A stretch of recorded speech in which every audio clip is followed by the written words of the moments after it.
안녕하세요. 오늘도 사연살롱을 찾아주셔서 감사합니다. 저는 올해 32, 결혼한 지 이제 1년이 조금 넘어가는, 아니 갔었던 박형이에요. 어떻게 이야기를 시작해야 하나 고민이 참 많았는데, 아이러니하게도 산 사람은 어떻게든 사라진다는 말, 그 말로 포문을 열어볼까 해요. 사실 전 죽을 생각까진 아니지만 지금 남편을 만나기 전 신혼의 상처가 커서 아무것도 하기 싫었던 적이 있거든요. 죽을 용기는 없고 자다가 세상에서 소리 없이 사라졌으면 좋겠다는 그 마음. 사랑했던 사람인데 아직도 사랑하는데 저와의 모든 시간을 부정하는 그 사람을 보며 세상의 존재 가치를 느끼지 못했던 시기가 있었으니까요. 받지도 않는 연락을 몇 날 며칠을 하다가 독하게 마음 먹고 안 하기로 했던 날, 새로운 시작을 해야 했어요. 뭐라도 의미 있는 행동을 하며 제가 세상에서 쓸모 있는 사람이란 걸 증명받고 싶었던 거죠.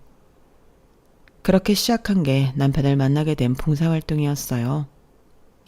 보육원이었는데 시설은 낡고 아이들은 사람의 정을 필요로 하는 곳이었죠. 그곳에서 만난 남편은 묵묵히 자기 일을 담당하는 사람이었어요. 봉사단체 회장이 지시하는 일은 조용히 도맡아 하고 아이들과도 스스럼 없이 놀아주더라고요. 뒤풀이도 가지 않고 매주 빠짐없이 봉사를 가는 저였기에 친한 사람도 없었는데 유독 그 사람에게만 눈이 갔어요. 어릴 때 욱하는 아버지 밑에서 커서 그런다. 감정 기복 없어 보이고 자기 일 잘하는 그 사람이 눈에 들어오기 시작한 거죠. 남녀라는 게 참 신기해요. 얼마 전까지만 해도 헤어진 연인으로 죽을 것 같았는데 새로운 사람이 눈에 들어오기 시작하니 조금씩 궁금해지고 잘 보이고 싶더니 어느새 연인이 되어 새로운 꿈을 꾸게 되더라고요. 그렇게 시작한 연애는 무난하게 3년을 갔고 나이가 있으니 결혼까지도 자연스럽게 이어졌죠. 그렇게 결혼식도 끝내고 신혼여행을 가기 위해 옷을 갈아입고 정신없이 정리하고 있을 때 시어머니가 저에게 다가오셨어요. 결혼 전 한두 번 뵙긴 했었지만 별다르게 말을 나누었건 또 없었기에 별다른 긴장감도 없이 훅 당했던 기억으로 남았네요. 희영아, 나는 백화점에서 가방 하나만 사다 주면 된다? 네? 가방이요? 그래, 가방. 어차피 신혼여행 가면 선물 사오잖니. 괜히 마음에 안 드는 거 사오면 내가 동남아까지 가서 바꿀 수 없잖아. 그냥 편하게 살자. 백화점에서 가방 하나만 사와. 면세점은 싸다지만 바꾸기도 힘들고. 샤넬 브랜드 알지? 그거면 돼. 혹시 마음에 안 들면 내가 바꾸면 되니까 걱정하지 말고 사기만 해. 알았지? 처음엔 그 말이 무슨 말인가 싶었어요. 분명 말은 말인데 어려운 외국어로 이야기하는 것처럼 도통 머릿속에 들어오지 않더라고요. 무엇보다 이건 부탁도 아니고 명령이잖아요. 지금 생각해도 화가 치밀어 오르는 건 머릿속으로 정리가 된다 싶어서 말하려는 찰나. 출발 시간이 촉박해 일단 공항으로 향했다는 점이죠. 공항에 도착하니 짐 붙이고 수속 밟느라 남편과 이야기할 시간도 없었고요. 비행기가 이륙하고 나서야 남편에게 이야기를 꺼냈네요. 자기 엄마 원래 그런 사람이야? 무슨 소리야? 뜬금없이. 그렇게 말하면 내가 어떻게 알아들어. 아니 패백 다 끝나고 옷 갈아입는데 오시더니 백화점에서 가방 사오라고 하잖아. 동남아에서 괜히 비싸게 주고 값어치도 못하는 걸 사오지 말고 마음에 안 들면 바꾸기 쉽게 백화점에서 사라고. 그래? 엄마가 봐두신 가방이 있나? 아무거나 사오면 된대? 크기나 그런 거 말씀 없으셨고? 뭐?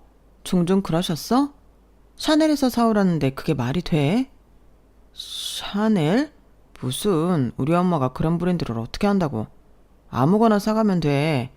괜히 여기저기서 들은 게 그것뿐이니까 그렇게 말한 걸 거야.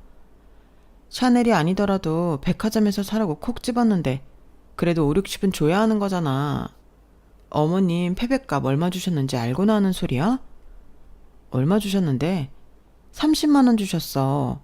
우리 엄마는 신혼여행 가는데 시간 없다고 패백 받지도 않고 100만 원 주셨는데 어머니는 30만 원 주시고 샤넬에서 가방 사오래.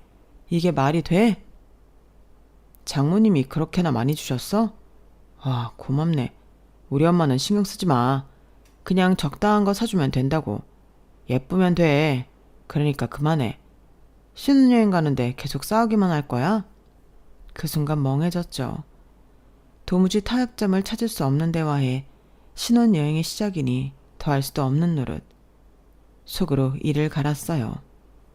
그래, 딱 30만 원짜리 가방 사간다 하고 말이에요. 그렇게 생각했는데도 사실 속에서 부하가 치밀어 신혼여행을 제대로 즐기지도 못했네요. 그리고 신행에서 돌아와 친정에 들리고 시댁으로 가기 전 백화점에 들렀어요. 어머, 가방 예쁘네. 조금만 더 컸으면 좋겠지만 뭐 많이 들고 다니는 거 아니니까. 그런데 이건 어느 브랜드니? 샤넬은 아닌 것 같은데? 샤넬은 너무 비싸서 저도 못 사봤어요, 어머니. MCM이라고 많이 찾는 브랜드예요. 가격대도 너무 부담되는 건 아니라 선물하기도 좋고요. 그래? 명품은 아니라는 거네? 그래도 뭐 싼 맛에 고른 것 치고 괜찮으니까 시장 갈 때 편하게 들고 다니면 되겠다. 고맙다. 순간 기분이 확 상하더라고요. 선물을 주고도 기분 좋지 못한 건 또 처음이라 어떻게 대꾸해야 하는지 말을 찾고 있는데 남편이 저에게 말했죠. 봐, 내가 뭘 했어. 우리 엄마는 그냥 예쁜 거면 된다고 했지? 샤넬은 무슨 실속파라니까. MCM 아니고 그보다 더 아래급 사다 줬어도 뭐라고 안 했을 거야. 그래서 시어머니가 아닌 남편에게 쏟아 부었네요. 실속파? 30만 원짜리 가방을 싼 맛에 고른 것 치곤 괜찮다고 말씀하시는 게 실속파야? 여행 갈 때 쓰라고 주신 돈 고스란히 당신 가방으로 가져가신 것도 모자라 싸다고 콕 집어 말하는데 더 아래급 사다 줬어도 괜찮았을 거라고? 진짜 당신 엄마를 몰라? 신혼여행 자주 가는 것도 아니고 평생 한 번 가는 건데 돈 더 들더라도 좋은 가방 사다 드리면 안 되는 거야? 그렇게 한 것도 아니고 우리 돈이 더 든 것도 아니고 기분 좋게 마무리했으면 되는 거지. 왜 삐딱하게 생각해? 싸우고 싶지 않으니까 그만해. 멍하니 남편을 바라봤어요. 이 사람이 늘 평온했던 건 의사를 강력하게 펼치는 사람에게 순종하고 문제가 생기는 건 조용히 넘어가서였던 걸까? 그동안 내가 바라봤던 남편의 모습은 그런 것이구나 싶었던 거죠. 저 역시 성격이 강하지 못해 고분고분한 터라 연애 기간 내내 싸울 일이 없었고 봉사활동에서 봤던 모습들은 강한 지휘력을 가진 회장 진두지휘 아래 이루어졌던 일이니 어쩌면 이게 이 사람의 본 모습이겠구나 막연하게 생각하게 되었던 것 같아요. 그만큼 별거 아니라면 별거 아닐 수 있는 신혼여행 가방 사건은 저에게 가슴 깊이 자리 잡으면서 조금씩 제 생각과 다르게 가는 신혼생활을 불안하게 시작했던 거예요. 그렇게 한 달이 지났을 무렵 갑자기 찾아온 혼란과 불안이 저를 덮치고 말았어요. 평화로웠던 신혼의 달콤함은 어디론가 사라지고 그 자리에는 현실의 무게가 고스란히 느껴지기 시작했죠. 시부모님과의 관계는 여전히 어색했고 남편은 글쎄요. 제가 사랑했던 그 사람이 점점 낯설게 느껴지더라고요. 늦은 밤이었어요. 11시가 조금 넘은 시간. 평소라면 이미 잠들 시간이었지만 남편은 메일을 확인하고 있었고 저는 여전히 회사 업무를 처리하고 있었죠. 갑자기 남편의 휴대폰이 진동했어요. 시아버지의 이름이 화면에 떠올랐죠. 아버지? 이 시간에? 남편은 의아한 표정으로 전화를 받았어요. 통화 내용을 정확히 들을 수는 없었지만 남편의 표정이 굳어지는 것을 보니 무슨 일이 생겼다는 것은 분명했죠. 전화를 끄는 남편은 한숨을 쉬며 제게 말했어요. 작은아버지가 쓰러지셨대. 갑자기 어지럼증이 생겨서 병원에 가셨는데 정밀 검사를 받아야 한대. 그래? 많이 위험하신 거야? 걱정스러운 마음에 물었어요. 아직은 모르겠대. 일단 우리더러 안부 전화 드리고 병원비 좀 보내래. 작은아버지 자식 없잖아. 그럼 내일 아침에 전화 드리자. 병원비는 얼마나 보내면 되려나? 30만 원 보내면 돼. 남편의 대답에 저는 잠시 멈칫했어요. 물론 작은아버지의 상태가 걱정되긴 했지만 순간 지난번 가방 사건이 생각나더라고요. 30만 원? 그건 당신 생각이야? 아니면 아버님이 그렇게 말씀하셨어? 조심스럽게 묻자 남편은 고개를 끄덕이며 말했죠.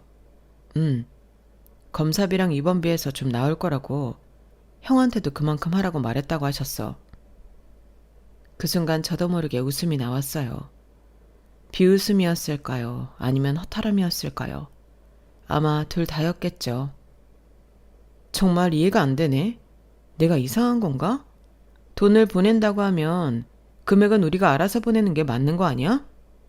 왜 그걸 정해주시는 거야?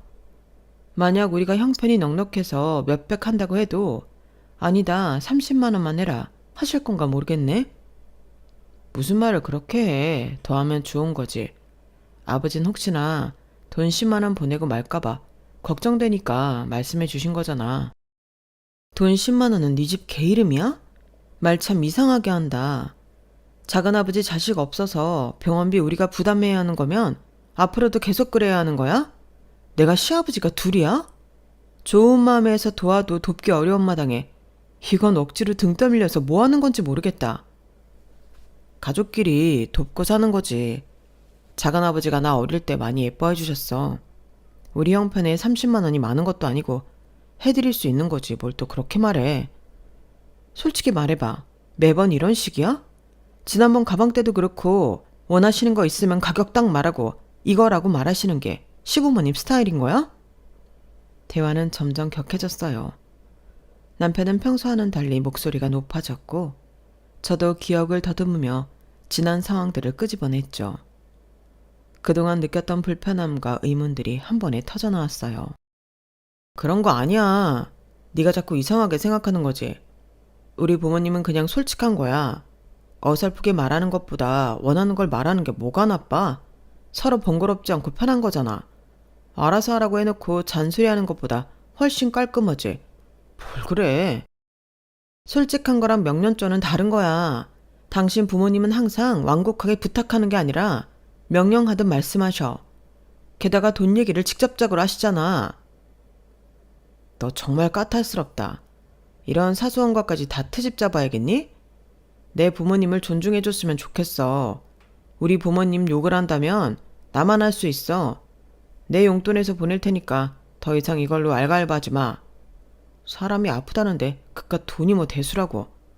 너는 장인어른 장모님이 그렇게 말씀하셨어도 이렇게 따지고 들 거야? 그 말에 저는 할 말을 잃었어요. 제가 부모님과 이 상황을 비교하는 것 자체가 이해가 되지 않았거든요. 친정 부모님은 결혼 후에도 항상 제 의견을 존중해 주셨고 금전적인 부분에서도 항상 여유롭게 대해 주셨어요. 절대로 이거 사와 이만큼 돈 보내 같은 말은 하지 않으셨죠. 우리 부모님? 당신이 더 잘 알지 않아? 언제 이거 사와라 이만큼 돈 내라 한 적 있어? 당신 부모님 욕은 당신만 할 수 있다며. 그런데 왜 우리 부모님을 거론해? 남편은 한숨을 쉬었어요. 그냥 보내자. 내가 알아서 할게. 그만하자. 이렇게 대화는 끝났지만 마음 한구석이 찜찜했어요. 이게 앞으로도 계속될 패턴이라면 어떡하지? 결혼 생활에서 이런 사소한 갈등들이 쌓이면 언젠가는 폭발할 텐데 그날 밤 저는 한참을 뒤척이다 겨우 잠이 들었어요. 남편의 숨소리가 옆에서 규칙적으로 들렸지만 저는 어느 때보다 혼자라는 느낌을 지우기 어려웠죠. 그 이후로도 크고 작은 일들이 있었지만 어이없던 강렬한 기억은 석 달이 지났을 무렵 찾아왔죠. 가을의 끝자락에 느껴지는 11월 김장철이 다가왔어요.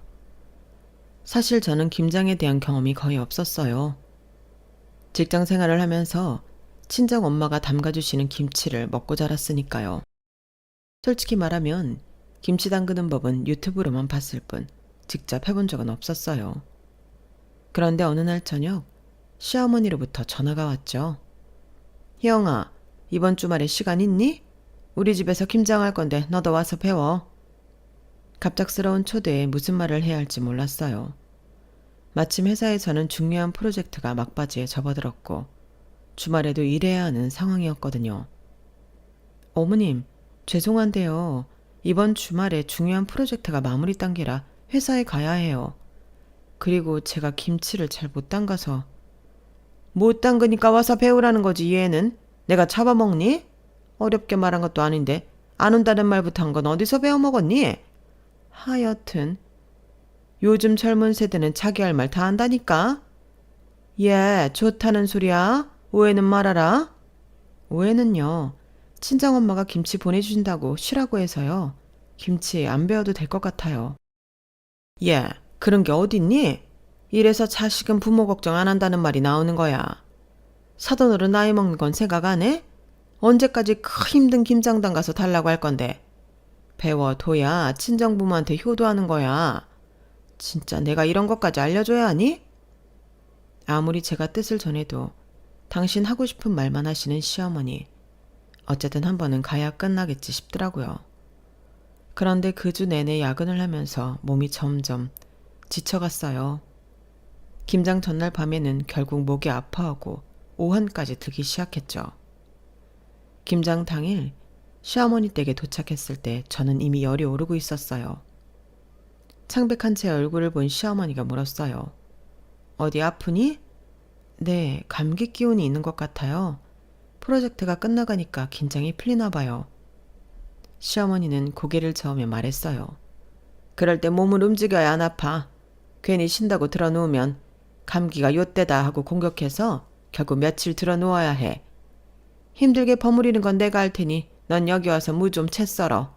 앉아서 팔만 조금씩 움직이면 되니까 힘들진 않을 거다. 저는 그 말을 듣고 어안이 벙벙했어요. 분명 아프다고 말했는데 오히려 일을 시키다니요. 게다가 보통 감기가 있을 때는 쉬라고 하지 않나요? 어이없던 제 표정을 읽었는지 남편이 저에게 다가와 장갑을 건네며 작은 목소리로 말했어요. 내가 다 할게. 옆에서 신용만 해. 그 말이 저를 더 어이없게 만들더라고요.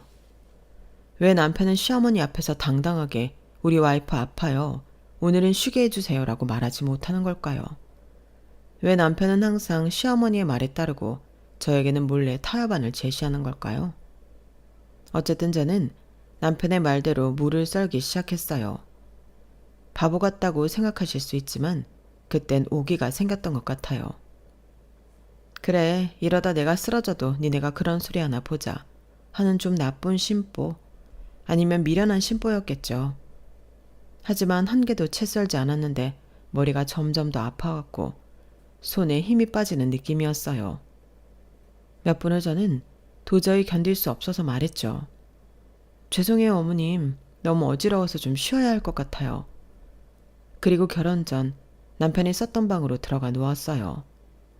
방문을 닫고 침대에 눕는 순간 눈물이 왈칵 쏟아지더라고요. 서러움이라는 감정이 이런 건가 싶었죠. 친정 부모님은 제가 뭐라도 하면 쉬라고 늘 말씀하셨는데 여기서는 아픈 것조차 눈치를 봐야 한다는 게 참 서글프더라고요. 김장을 마치고 집으로 돌아오는 길 남편과 크게 다퉜네요. 당신 진짜 너무한 거 아니야? 내가 아프다고 했는데 왜 당신 어머니한테 한마디도 못해? 남편은 피곤한 표정으로 대답했어요. 그래서 너 쉰다니까 다들 뭐라고 안 했잖아. 그럼 된 거 아니야? 된 게 아니냐고? 내가 아프다고 했는데 왜 처음부터 몸을 움직여야 한다며 무채 썰라고 시키냐고. 친정에선 내가 일한다고 아무것도 안 시키려는데 왜 일하는 며느리 아픈 며느리 생각은 안 하고 그런 말을 해. 내가 놀아? 엄마 시절에는 다 그렇게 사셨잖아. 그래서 그렇게 말했을 뿐인데 뭘 또 그렇게 예민하게 말해. 쉰다고 했을 때 쉬지 말라고 하면 그게 문제가 되는 거지. 편하게 쉬고 저녁까지 잘 얻어먹고 왔으면서 승질은. 그 말에 저는 이를 악물었어요. 이 사람과는 더 이상 말이 통하지 않겠구나 싶었던 거죠. 시어머니에게 끌려다니지 말고 제가 중심을 잡고 살아야겠다고 생각하게 되었고요. 등신 같은 남편 믿고 있다가 제가 제명에 못 살지 싶었으니까요. 집에 도착해서도 우리는 말을 섞지 않았어요. 각자 씻고 각자 잠자리에 들었죠. 눈을 감고 누웠지만 머릿속은 복잡했어요. 이 결혼 정말 잘한 걸까? 앞으로도 계속 이런 식으로 살아가야 하는 걸까? 그날 밤 저는 처음으로 우리 결혼에 대한 의문을 진지하게 품기 시작했고요. 그렇게 한 달이 지났을까요? 시어머니로부터 또 전화가 왔어요. 이번에는 생일에 관한 이야기였죠. 평소와 다름없이 안부 전화로 시작했지만 곧 본론으로 들어갔어요. 희영아, 내 생일에 뭐 해줄 거니? 갑작스러운 질문에 당황스러웠어요. 솔직히 시어머니의 생일이 언제인지도 정확히 기억나지 않았거든요.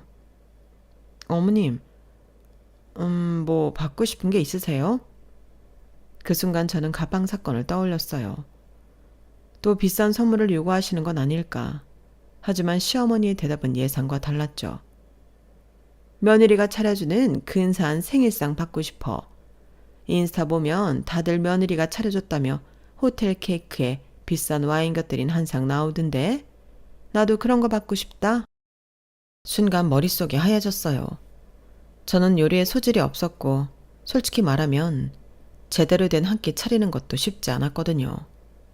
신혼 초에는 남편도 그런 저를 이해해주며 함께 요리를 배우자고 했었는데 언제부터인가 당신이 해야지라는 말투로 바뀌고 난 후 관심을 끈 분야였으니까요. 저 요리를 잘 못해서요. 그래서 미리 말하는 거야. 내 생일 아직 2달 남았으니까 요리학원 빨리 등록해. 전화를 끊고 나서 저는 한참을 멍하니 있었어요. 요리학원이라고요? 제가 일하는 시간에 아니면 주말에? 그것도 2달 동안이나? 그리고 그걸 시키는 방식도 너무 당연하게 마치 제가 당연히 따라야 할 명령처럼 말씀하시는 것이 불편했죠. 옆에서 듣고 있던 남편이 지난번 알아본 요리학원 등록하면 되겠다는 속편한 이야기를 했을 때 한 대 때려주고 싶더라고요. 내가 언제 요리학원 다닐 시간이 있어. 회사 다니느라 바쁜 거 당신도 알잖아. 게다가 난 요리에 손질이 없어. 그냥 외식하면 안 돼? 남편은 한숨을 쉬었어요. 엄마가 특별히 부탁하신 거잖아. 내년부터 외식하더라도 결혼하고 처음 맞이하는 생신인데 엄마도 처음이니까 괜히 너한테 그러는 거야. 그러는 당신은 지금까지 어머니 생신상 차린 적 있어? 나? 그래 너. 왜 시어머니들은 지금까지 당신이 낳은 아들한테는 상처로 달란 소리 안 하고 결혼하면 며느리한테 해달라고 해? 며느리를 낳고 키우셨대? 무슨 말이 그래. 아니 그렇잖아. 내가 틀린 말 했어? 틀리건 맞건 본론과 상관없잖아. 내년부터 내가 나가서 먹자고 할 테니까 올해만 당신이 음식 좀 해. 요리학원 같은 소리 하고 앉았네. 저는 남편 말을 귓등으로도 듣지 않고 인터넷에서 반조리 식품을 찾아봤어요. 파티 음식, 잔치 음식으로 사용할 수 있도록 인원수, 가짓수에 따라 다양하게 선택할 수 있거든요. 예전에 친구 집들이에 갔는데 한상 부러지게 차려놓은 뷔페 식단을 보고 놀랐더니 친구가 알려주더군요. 거의 데피고 굽는 수준으로 빠르고 쉽게 끝났고요. 뭐 하는 거야? 설마 이런 걸 시켜서 생일상을 차린다고? 왜? 무슨 문제 있어? 엄마는 당신이 직접 한 음식을 드시고 싶은 건데 이러면 정성이 없잖아. 내가 한 음식 먹을 수 있다고 누가 장담해? 다 된 음식이면 주문하고 상 차리고 수고는 무시해도 되는 거야? 왜 또 시비야? 그래도 우리 결혼하고 엄마 첫 생일인데. 누가 들으면 아주 애끓는 모자 사인 줄 알겠네. 당신이 차릴 거야? 아니, 내가 왜? 엄마가 자기한테 차려달라고 했는데. 그럼 입 다물고 있어. 이렇게 시켜서 차려드리는 게 내가 할 수 있는 최선이고 이거 가지고 한 번 더 입 나불거리면 이마저도 없으니까. 남편은 반대하더니 결국엔 제 의견에 동의할 수밖에 없었죠. 그 모습도 어찌나 등신 같던지. 시어머니의 생일날 저는 미리 주문해둔 반조리 식품들을 데워서 예쁘게 플레이팅 했어요. 케이크도 준비하고 와인도 한 병 샀죠. 겉으로 봐서는 정말 정성 들인 생일상처럼 보였어요. 시어머니는 그 상을 보고 정말 좋아하더군요. 와, 이렇게 근사한 상을 차려줬네. 사진 좀 찍자. 내 친구들한테 자랑해야지. 저는 마음속으로 웃었어요. 시어머니는 제가 이 모든 음식을 직접 만들었다고 생각하시는 거겠죠?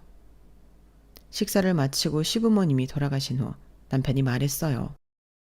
오늘 정말 잘했어. 엄마가 엄청 좋아하셨어. 당신 음식 솜씨 좋다고 입이 마르도록 칭찬하시는 거 당신도 들었지? 엄마가 그렇게 좋아하는 거 처음 봐. 수고했어.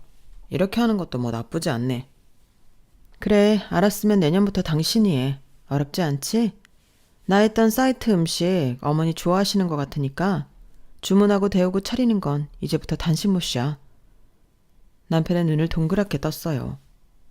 무슨 소리야. 조리하는 것도 아니고 데피고 담는 건데 나 그런 거 잘 못해. 알잖아. 아까도 하다가 몇 번이나 쏟고. 그런 건 잘하는 사람이 하는 거지. 힘들게 만드는 것도 아닌데. 그니까 힘들게 만드는 것도 아니고 그 쉬운 거니까 쏟지 말고. 내년엔 더 잘하겠지.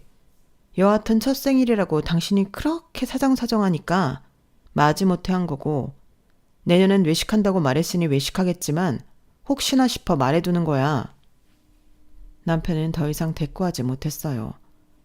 자기도 한 말이 있으니 뭐라고 덧붙이지 못했겠죠. 속으로 코웃음이 나더라고요.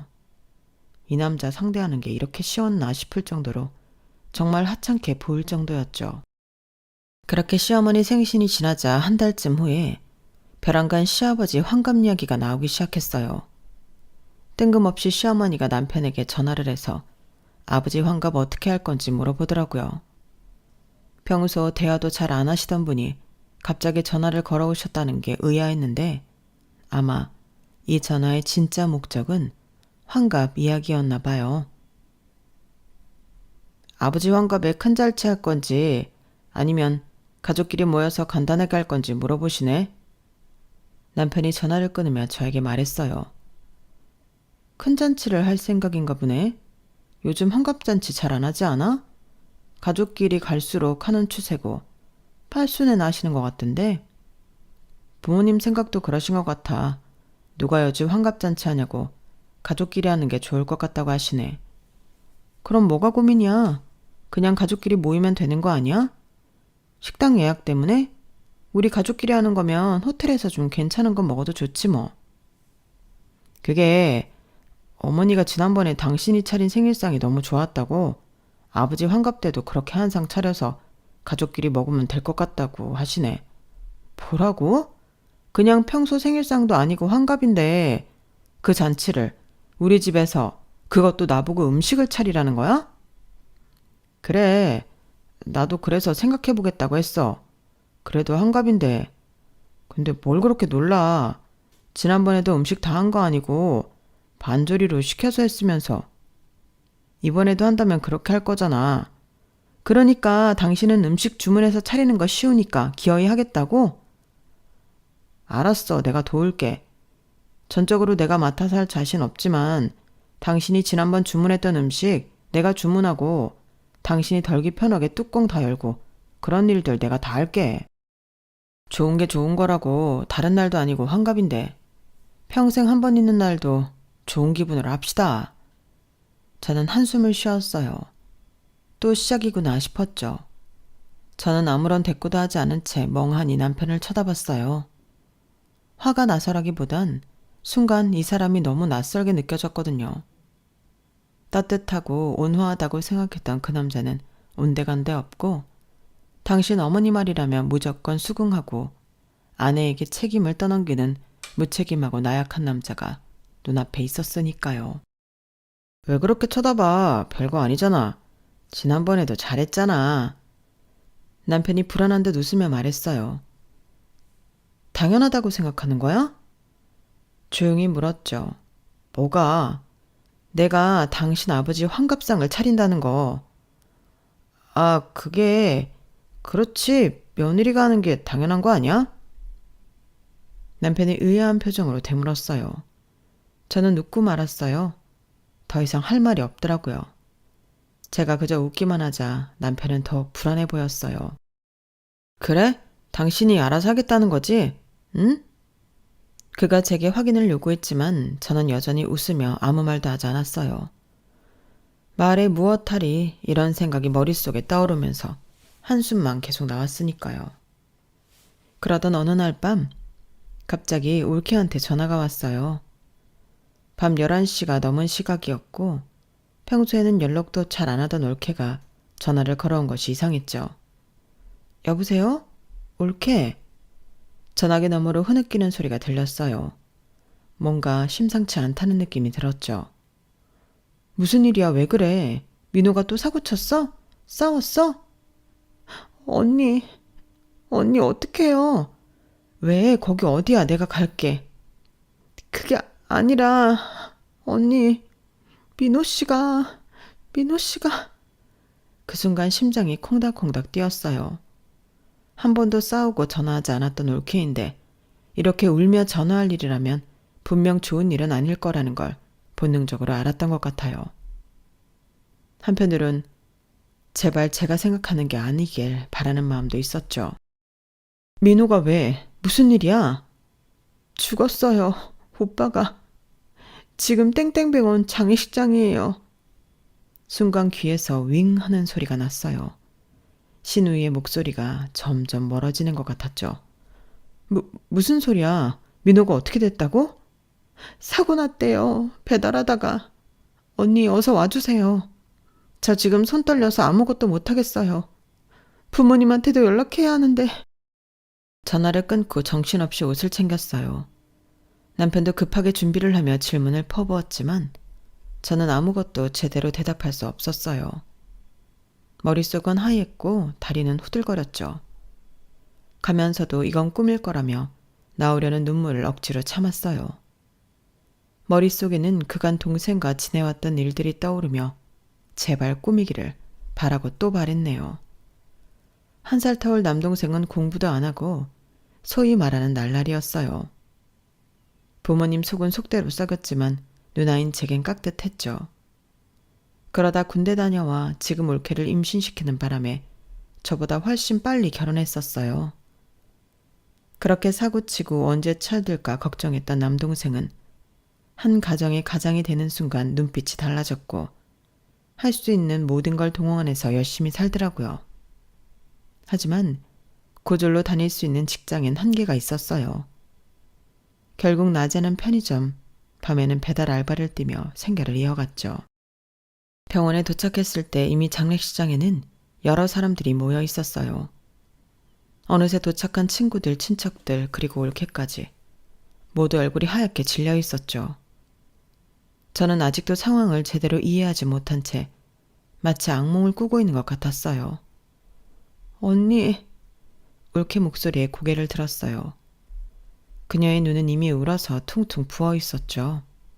대체 어떻게 된 거야? 겨우 입을 열었어요. 비가 많이 왔는데도 배달을 나갔어요. 비 오는 날은 배달비를 많이 준다고 좋아서 나갔는데 빗길에 넘어졌는데 뒤에서 오던 차량이 쏟아지는 비 때문에 민호 씨 오토바이 쓰러진 걸 미처 못 보고 그대로. 올케는 결국 겨우 참던 울음을 터뜨렸어요. 저도 더 이상 묻지 않았죠. 아니, 물을 수 없더라고요.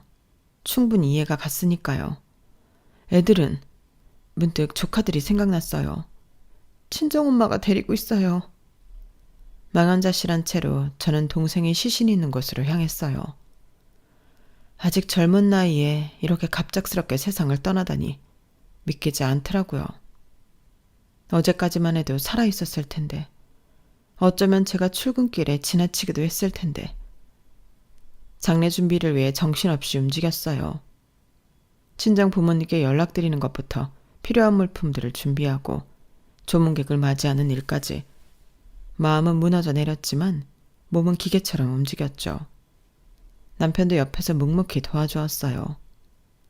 친정 부모님이 도착했을 때 저는 더 이상 눈물을 참을 수 없었어요. 엄마는 아들의 죽음 앞에서도 애써 눈물을 삼키며 저를 안아주셨죠. 괜찮아, 우리 딸. 괜찮아. 하지만 저는 괜찮지 않았어요. 세상이 무너져 내린 것 같았으니까요. 남동생은 항상 저를 따랐고 많이 싸우기도 했지만 누구보다 저를 좋아했던 동생이었어요. 이제 영영 볼 수 없다는 생각에 가슴이 미어졌죠. 첫날 밤 병원 근처 모텔에서 잠시 눈을 붙이려 했지만 잠은 오지 않았어요.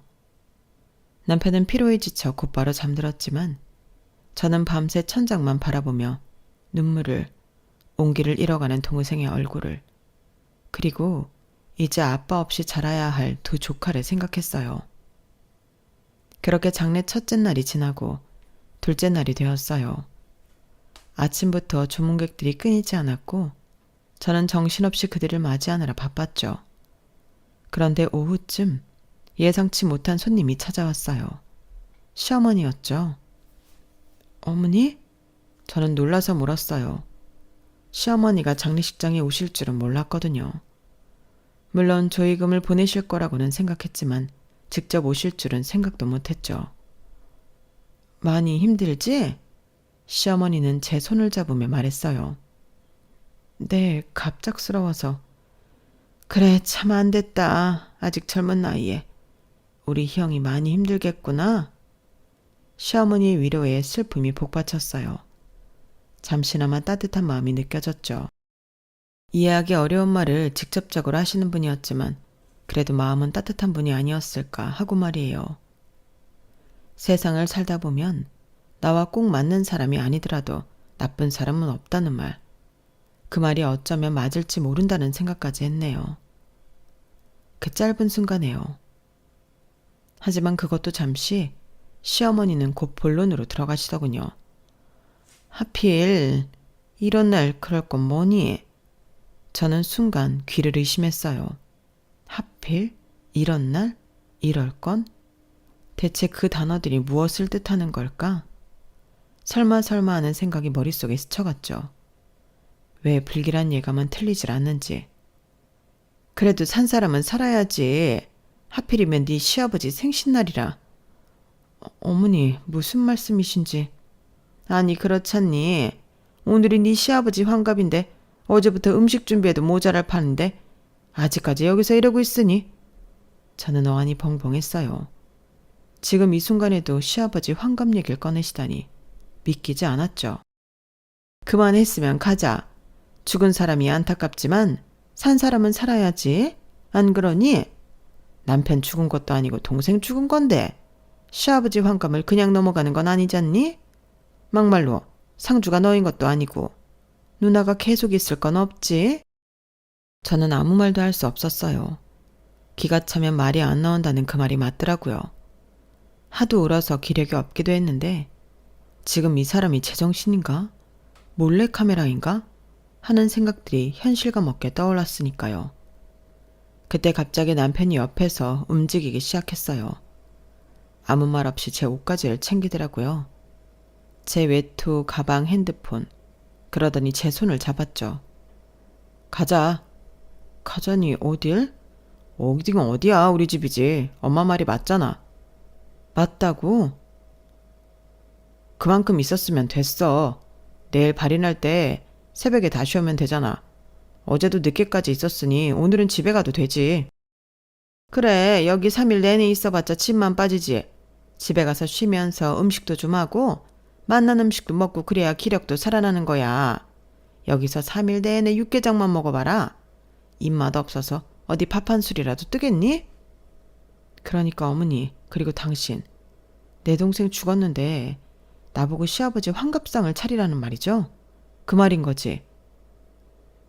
그래도 녹놓지 않고 있어서 다행이네. 재료 미리 사다 놨을 거 아니야.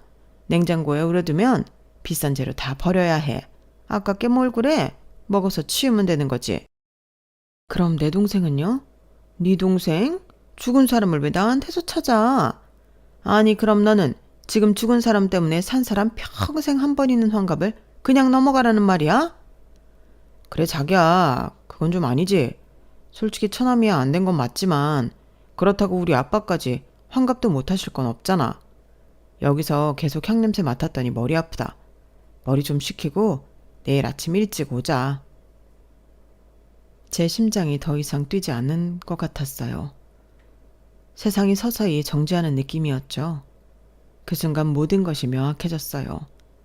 이 결혼, 이 가족, 이 남자, 모든 것이 잘못됐다는 사실이요. 마음속 깊은 곳에서 무언가가 완전히 끊어지는 소리가 들렸어요. 그것은 아마도 이 남자에 대한 마지막 미련, 아닌 걸 알면서도 내가 할 말하고 이 남자를 조련하면 달라질지 모른다는 막연한 일말의 미련 같은 것. 그것마저 끊어지는 소리였겠죠. 그 순간 내 안에서 무언가가 확 터졌어요. 그동안 참았던 모든 분노와 슬픔이 한꺼번에 폭발한 것 같았죠.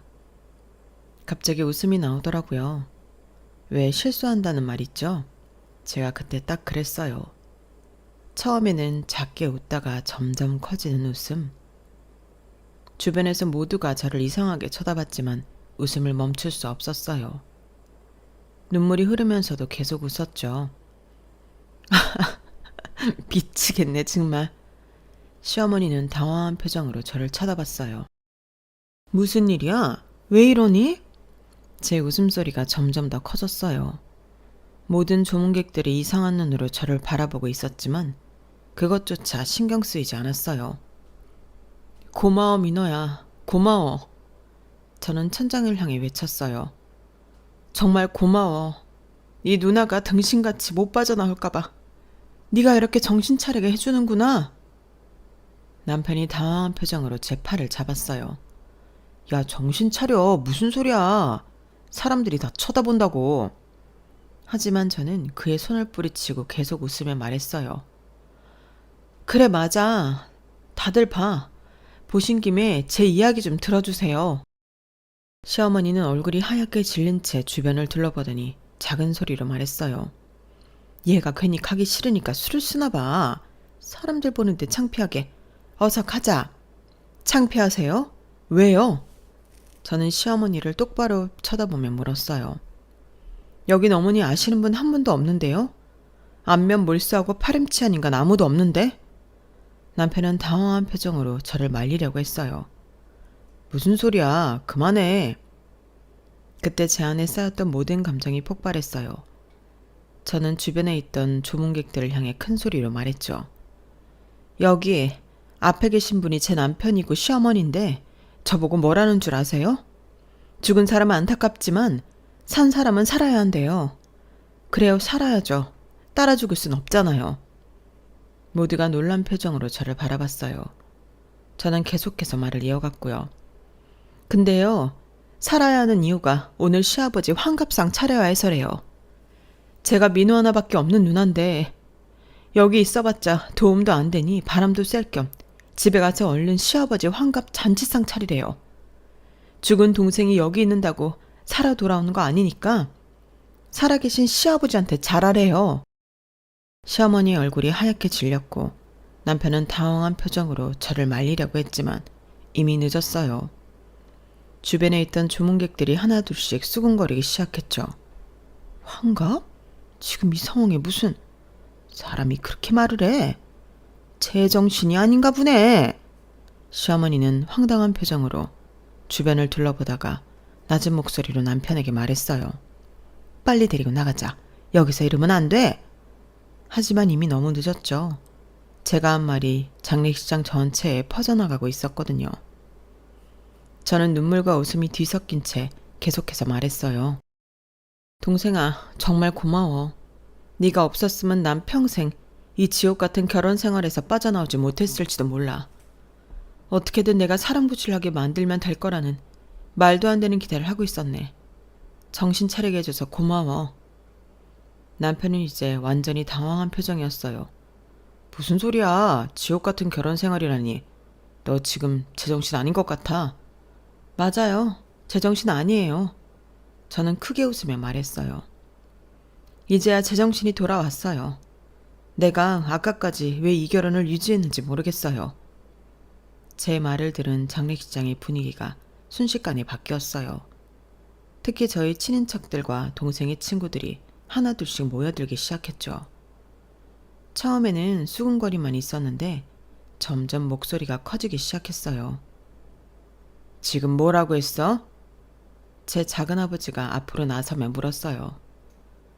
작은아버지, 이분들이 저보고 동생 장례식장 나가서 시아버지 환갑상을 차리라고 했어요.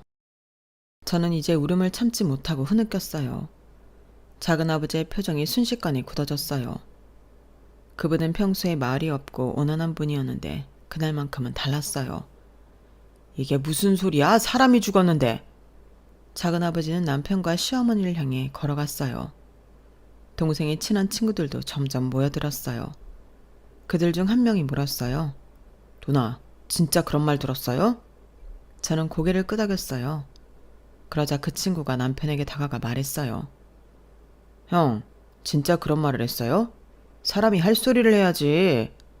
남편은 당황한 표정으로 뒤로 물러섰어요. 아니, 그게 상황이 좀 복잡해서 오해가 있는 것 같은데. 하지만 시어머니는 여전히 당당했어요. 뭐가 잘못됐다고 그래? 죽은 사람은 이미 죽었고 산 사람은 살아야지. 우리 아들 내외가 3일 내내 여기 있을 필요는 없잖아. 그 말에 장례식장 분위기가 완전히 얼어붙었어요. 친정 아버지가 천천히 다가오시더니 시어머니 앞에 서셨죠. 우리 아들이 죽었습니다. 아버지의 목소리는 낮지만 단호했어요. 내 아들이 죽었는데 그의 하나밖에 없는 누이가 마지막 가는 자리 지키는 것보다 시아버지 생신상 차리는 게 더 중요하다고 누가 그럽디까. 어디서 그런 개 같은 소리를. 아니, 사돈 말이 좀 와전돼서 오해가 있으신 것 같은데 제 뜻은 그런 게 아니라. 그런 게 아니면 뭡니까? 주변에 있던 사람들이 하나둘씩 모여들었어요. 모두가 남편과 시어머니를 차갑게 바라보고 있었죠. 동생의 친구 하나가 나서서 말했어요. 당신들 사람 할 짓이 아니에요. 나가세요. 어서 나가요. 차, 민호 가는 길에 재수없게 썩 가요. 차. 다른 친구들도 나서며 말했어요. 민호 형이 알면 얼마나 슬퍼하겠어요. 그냥 나가요. 남편은 당황한 표정으로 주변을 둘러보다가 저에게 다가왔어요. 자기야, 이건 오해야. 우리가 그런 뜻으로 말한 게 아니라. 하지만 저는 고개를 저었어요. 돌아가. 더 이상 당신을 보고 싶지 않아. 결국 남편과 시어머니는 사람들의 차가운 시선 속에서 장례식장을 떠나야 했어요. 그들이 나가는 모습을 보며 큰 짐을 내려놓은 것 같은 해방감을 느꼈겠네요. 그로부터 3개월이 지났어요. 저는 지금 이혼 소송 중입니다. 생각보다 일이 복잡해졌어요. 남편 측에서는 제가 단순한 가족 간의 오해를 과장해서 이혼의 빌미로 삼고 있다고 주장하거든요. 심지어 제가 정신적으로 불안정한 상태였다며 장례식장에서의 제 행동을 문제 삼기도 했죠. 이런 일로 이혼하겠다고? 말이 되나? 변호사 사무실에서 남편의 말을 전해 들었을 때 저는 웃음밖에 나오지 않았어요. 그 사람에게는 정말 그런 일일 뿐이었나 봐요. 제 동생의 죽음도 제 마음의 상처도 모두 그런 일로 치부되는 거죠. 괜찮아요. 변호사가 저를 안심시켰어요. 증인들이 많아요. 장례식장에서 있었던 일을 본 사람들이 많으니까 이혼 사유로 충분합니다. 이혼 소송은 진흙탕 싸움이 될 것 같아요. 하지만 이제는 두렵지 않아요. 제가 옳다는 것을 알고 있으니까요. 가끔은 이런 생각도 들어요. 만약 동생이 사고를 당하지 않았다면 저는 아마 지금도 그 결혼 생활을 유지하고 있었을지도 모른다고요.